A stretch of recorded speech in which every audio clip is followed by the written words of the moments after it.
Friends, ఈ ప్రపంచంలో తల్లి కొడుకుల సంబంధం ఎంత పవిత్రమైందో మనకు తెలుసు. ఏరా, నా మీద కోపం పోయిందా? నీ మీద కోపం ఎందుకమ్మా? నాకు నువ్వంటే పిచ్చమ్మా.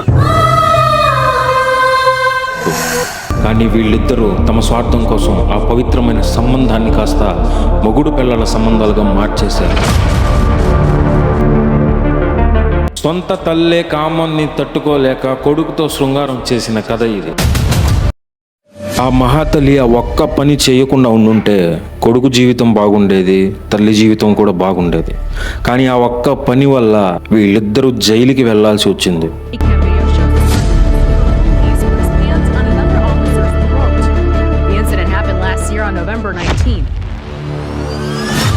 సో ఫ్రెండ్స్, ఈ స్టోరీ విన్న తర్వాత మీ కళ్ళల్లో నీళ్లు తిరుగుతాయి. సో లేట్ చేయకుండా వీడియో స్టార్ట్ చేద్దాం. మెక్సికోలో ఉంటున్న మౌనికా మేరెస్ అనే ఈ అమ్మాయి ఒకే సంవత్సరంలో 4 బాయ్ ఫ్రెండ్స్ని మారుస్తూ ఉండేది. ఈ మారుస్తున్న క్రమంలో ఆమె ప్రెగ్నెంట్ అవుతుంది. ప్రెగ్నెంట్ అయిన తర్వాత ఒక బిడ్డకి జన్మనిస్తుంది. ఇచ్చిన తర్వాత తన తండ్రి ఎవరో ఈమె కూడా తెలిసుండదు. ఏం చేయాలో ఎక్కడికి వెళ్ళాలో తెలియక ఆ బిడ్డని తీసుకువెళ్ళి అనాథాశ్రయాలకు ఇచ్చేస్తుంది. ఇచ్చేసిన తర్వాత లాయర్ దగ్గరకు వచ్చి ఒక బాండ్ రాయించుకుంటుంది. నాకు ఆ బిడ్డకి ఎటువంటి సంబంధం లేదు, ఆ బిడ్డని పెంచేవాళ్ళు కానీ ఆ బిడ్డ ఎక్కడున్నా నేను అక్కడికి వెళ్ళను, నేను ఆ బిడ్డ కోసం ఏం చెయ్యను బాండ్ రాయించుకున్న తర్వాత ఈమె యథాప్రకారం తన నార్మల్ లైఫ్లోకి వచ్చేస్తుంది. ఈమె ఒక బిడ్డకి జన్మనిచ్చింది అనే విషయాన్ని మర్చిపోతుంది. ఒకరి తర్వాత ఒకరు ఇలా బాయ్ ఫ్రెండ్స్ని మారుస్తూ ఉంటుంది. ఇలా కొన్ని సంవత్సరాలు గడుస్తాయి. ఈమెకి 37 సంవత్సరాలు వస్తాయి. అదేవిధంగా ఈమె జన్మనిచ్చిన కొడుక్కి 20 సంవత్సరాలు పూర్తవుతాయి. సడన్గా ఒకరోజు ఈమె జాబ్ చేస్తున్న ఆఫీస్లో ఈమె చేస్తున్న పనులు నచ్చక ఈమె జాబ్ నుంచి తీసేస్తారు. అప్పటికే ఆమెకి 37 సంవత్సరాలు పూర్తవడంతో ఏమేం చెయ్యాలనుకుందో ఆ పనులన్నీ పూర్తి చేస్తుంది. ఒక పక్క కొడుకు పెరిగి పెద్దోడై 20 సంవత్సరాలు వస్తాయి. ఈమెకి ఒంటరితనం అలవాటు అవుతుంది. సడన్గా ఒకరోజు కూర్చొని ఆలోచిస్తూ ఉంటుంది, నేను 20 సంవత్సరాల నుండి చాలా మందితో రిలేషన్లో ఉన్నా, అయినా కూడా ఇప్పుడు నా పక్కన ఒక్కరు కూడా లేరు. ఇలా ఆలోచిస్తున్న క్రమంలో ఒక కొడుకుకి జన్మనిచ్చిందనే విషయం ఈమెకు గుర్తుకొస్తుంది. కానీ నేను స్టార్టింగ్లో చెప్పిన విధంగా ఈమె ఒక బాండ్ రాసినందువల్ల ఈమె ఆ కొడుకుతో వెళ్ళి మాట్లాడలేదు, డైరెక్ట్గా కలవలేదు. ఒక పక్క తాను ఒంటరిగా ఉందని తనలో తానే కుమిలిపోయేది. ఎలాగైనా ఆమె చనిపోయే ముందు ఒక్కసారైనా తన కొడుకుతో కలవాలనుకునింది. అనేక ప్రయత్నాలు చేసింది, కానీ అవేవి పని చేయలేదు. చివరికి తను బాండ్ రాసిచ్చిన లాయర్ని కాంటాక్ట్ చేసింది. ఎట్టకేరకు కొడుకు పేరు ఊరు తెలుసుకునింది. కొడుకు పేరు ప్యాటర్సన్ అని, అతను టెక్సస్లో ఉన్నాడని కనుక్కొనింది. ఇప్పుడు మనం ప్యాటర్సన్ గురించి తెలుసుకున్నాం. చిన్నప్పుడు ఈమె తల్లి అనాథాశ్రయంలో వదిలేసిన తర్వాత ఒక ధనవంతుడు ప్యాటర్సన్ని దత్తత తీసుకున్నాడు. దత్తత తీసుకుని అతని బాగోగులు చూసుకున్నాడు, చదివించాడు, పెంచాడు, పెద్ద చేశాడు. కొడుకు ప్యాటర్సన్ టెక్సస్లో ఉన్నాడని తెలిసిన వెంటనే అతన్ని ఎలాగైనా కాంటాక్ట్ చేయాలని అనుకునింది. కానీ అతని కాంటాక్ట్ డీటెయిల్స్ ఈమె దగ్గర లేవు. ఎలాగైనా చనిపోయే ముందు ఒక్కసారైనా తన కొడుకుతో మాట్లాడాలనుకునింది. ఒకరోజు కంప్యూటర్ ఆన్ చేసి ఫేస్బుక్లో టెక్సస్లో ఎంతమంది అయితే ప్యాటర్సన్ అని అకౌంట్లు ఉన్నాయో అందరినీ ఫాలో చేసింది. ఒక్కొక్కరిని ఒక్కొక్క రోజు మెసేజ్ పెట్టి వాళ్ళతో మాట్లాడేది. చివరికి ఎట్టకేలకు తన సొంత కొడుకుతో మాట్లాడింది. ఎలా మాట్లాడిందంటే, ఒక అమ్మాయి కుర్రాడితో ఎలాగైతే మాట్లాడుతుందో సేమ్ అలానే మాట్లాడింది. ఇక్కడ ప్యాటర్సన్ కూడా ఒక అమ్మాయితో ఎలా మాట్లాడాలో సేమ్ అతను కూడా అలాగే మాట్లాడుతున్నాడు. ఒకరోజు ప్యాటర్సన్ని అడిగింది, మీ అమ్మ ఎక్కడుంది, ఏం చేస్తుంది అని. సో ప్యాటర్సన్ కోపగించుకొని, మా అమ్మ గురించి నా దగ్గర ఎత్తద్దు, తను నన్ను చిన్నప్పుడే వదిలేసి వెళ్ళిపోయింది అని కోపగించి ఫోన్ కట్ చేసేస్తాడు. ఈమె ఎలాగైనా ప్యాటర్సన్ని కన్విన్స్ చేసుకొని తన మాయమైన మాటలతో ప్యాటర్సన్ని తన దారిలోకి తెచ్చుకుంటుంది. ఇలా కొన్ని వారాలు నెలలు గడుస్తాయి. ఒకరోజు వీళ్ళిద్దరూ కలవాలని అనుకుంటారు. సో ప్యాటర్సన్, నువ్వు టెక్సాస్కి వచ్చేయి, ఇక్కడ పార్కులో మన ఇద్దరం మీట్ అవుదామంటారు. సరే అని ఆమె ఒకరోజు టెక్సాస్కి బయలుదేరింది. వెళ్ళి అక్కడ ఒక పార్కులో కూర్చొని ఉన్నింది.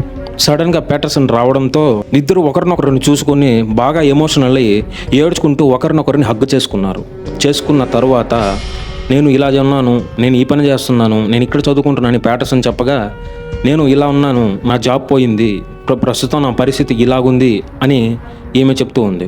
సో అదేవిధంగా రాత్రికి వీళ్ళిద్దరూ డిన్నర్కి వెళ్తారు. డిన్నర్కి వెళ్ళి సరదాగా కాసేపు మాట్లాడుకొని అదే రోజు సాయంత్రం ఆమె ఇంటికి బయలుదేరుతుంది. సో ప్యాటర్సన్ కూడా ఆమెకి టాటా బాబాయ్ చెప్పి ఈసారి మనం మళ్ళీ కలుసుకుందాం, నువ్వు జాగ్రత్తగా వెళ్ళిరా అని చెప్పేస్తాడు. ఇలా కొన్ని వారాలు గడిచిన తర్వాత మౌనిక తన కొడుక్కి ఫోన్ చేసి ఈసారి నువ్వు మా ఇంటికి రా అని పిలిచింది.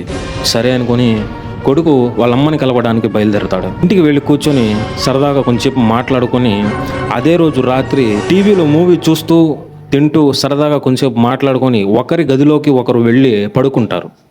కానీ దాని తరువాత జరిగే సంఘటన వీళ్ళ లైఫ్ని మార్చేస్తుంది అని అనుకోరు. మార్నింగ్ అవుతుంది. ప్యాటర్సన్ నిద్రలేచి వచ్చి సోఫాలో కూర్చొని ఉంటాడు. అప్పుడే వాళ్ళమ్మ నిద్రలేచి కాఫీ ప్యాటర్సన్ కోసం తెస్తూ ఉంటుంది. కాఫీ తాగుతూ ఒకరి కళ్ళలోకి ఒకరు చూసుకుంటారు. ఇక్కడ వీళ్ళకి ఏమి దురుద్దేశం పుట్టిందో కానీ సడన్గా ముద్దులు పెట్టుకోవడం స్టార్ట్ చేస్తారు. వాళ్ళు చేసేది తప్పు అని తెలిసినా కూడా దాన్ని అలానే కంటిన్యూ చేస్తారు. ముద్దులు పెట్టుకున్న తరువాత నెక్స్ట్ ఏం జరుగుతుందో అందరికీ తెలిసిందే. సో అదేవిధంగా ఆ రోజు శృంగారంలో పాల్గొంటారు. చేసింది తప్పు, ప్రకృతికి విరుద్ధం అని తెలిసినా కూడా ఒకరినొకరు కంట్రోల్ చేసుకోలేక శృంగారంలో పాల్గొంటారు. కొడుకు అమ్మతో ఎంతగా శృంగారానికి అలవాటు పడిపోయాడంటే 2 నెలలు అవుతున్నా కూడా అమ్మ ఇంట్లోనే ఉంటూ అమ్మతో శృంగారం చేస్తూ అలాగే ఉండేవాడు. ఒకరోజు వాళ్ళ నాన్న ఫోన్ చేసి ఏం ఇంకా రాలేదు, ఎన్ని రోజులు అవుతుంది నువ్వు బయటికి వెళ్ళి, ఏం చేస్తున్నావు, ఎక్కడున్నావు అని నిలదీస్తే వస్తున్నాను నాన్న అని ఆ రోజు బయలుదేరుతాడు. ఇలా కొన్ని నెలల వరకు ఈ ప్రాసెస్ ఇలానే జరుగుతూ ఉంటుంది. ప్యాటర్సన్ రావడం, వాళ్ళ అమ్మతో కలవడం, శృంగారం చేయడం. సో ఇలా జరుగుతుండే క్రమంలో వీళ్ళ మధ్య ప్రేమ బలంగా మారిపోతుంది. ఒకరోజు ప్యాటర్సన్ వచ్చి నేను ఇక్కడే ఉంటాను, నీతోనే ఉంటానని వాళ్ళ అమ్మకి బలంగా చెప్తాడు. వాళ్ళ అమ్మ కూడా సరే ఉండు, మన ఇద్దరం ఇక్కడి నుంచి కలిసే ఉందాము అని ఇద్దరు మాట్లాడుకుంటారు. వీళ్ళ మధ్య జరిగే ఈ వికృతమైన రిలేషను బయట జనానికి తెలిసిపోతుంది. అలా ఒక ఇంటర్వ్యూలో ప్యాటర్సన్ అడుగుతారు, మీలో ఎవరు ఈ పనికి ముందుగా కారణమయ్యారు అని. సో దానికి అతను ఇలా చెప్తాడు. Approach was actually me. What happened was we were hanging out and just talking, just laughing, and I looked at her and she looked at me and I kissed her. అమ్మని అడిగితే ఆమె ఇలా చెప్తుంది, Your mom and you're my son, and I am falling in love with him. He said, are you really? I said, yes I am. He said, you know what? So వీళ్ళ మాటల్ని బట్టి వీళ్ళ మధ్య ప్రేమ ఎంత బలంగా మారిపోయిందో మనం అర్థం చేసుకోవచ్చు. సో వీళ్ళు ఈ పనులు చేస్తుండగా వీళ్ళ ఇంటి పక్కన ఉండే వాళ్ళకి ముందు నుంచి మౌనిక మీద కొంచెం బ్యాడ్ ఒపీనియన్ ఉండేది.